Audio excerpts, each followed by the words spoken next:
everybody, welcome back to an all-new episode of the Cineverse. We are here at the Laemmle Fallbrook 7. And we're going to see Real Steel. So I want to check out the new Rock'em Sock'em Robot movie with our dear friend Hugh Jackman. We'll see if it's any good. Now, one thing is certain. Hollywood has the formula for CG robots down. These ones looked fantastic.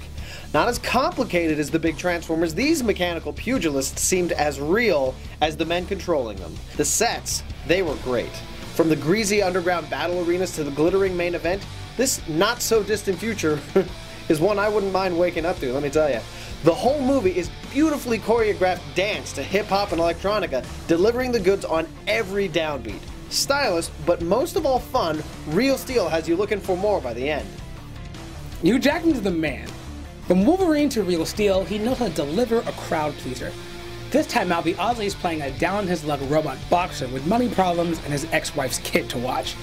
Same old premise, but somehow he makes it warm and comfortable, rather than stale and worn. He reminds the audience what a movie like this is for, not to win awards or break records, but to genuinely make you smile. Adam, our fighting robot, is truly a character in this movie as well. You'll see. Evangeline Lilly played the love interest, and newcomer Dakota Gaia was great as the kid. And really, that was his part.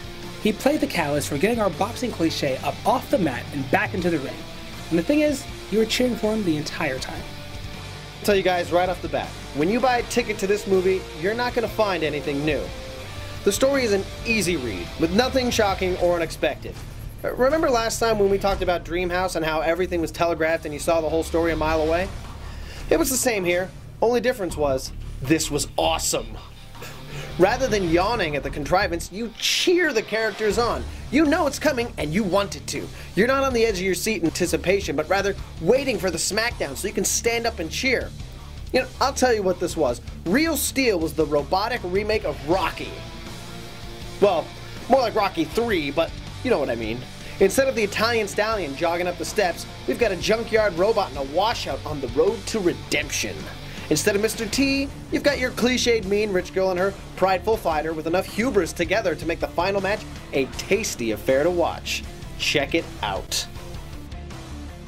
Shawn Levy accomplished something I didn't really expect.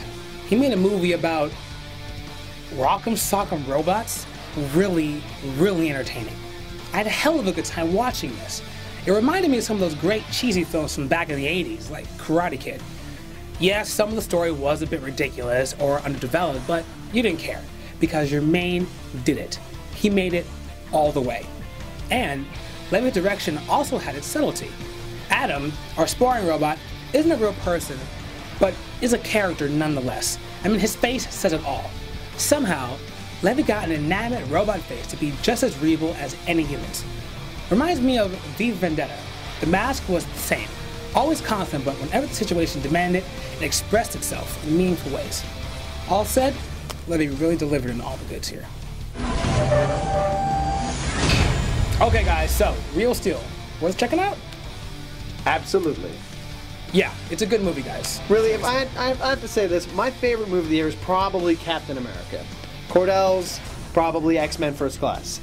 I think we're in agreement that the best movie we've seen all year is probably Drive, but Real Steel, that was the movie that I felt the best coming out of. Seriously, guys, it's a feel-good movie. Take the kids. You'll enjoy yourself. Alright guys, that wraps up this week's episode of The Cineverse. For the full review of Real Steel, check out the blog. And don't forget that we have an extra blog this week on Ryan Gosling and George Clooney's Ides of March. Julius Caesar.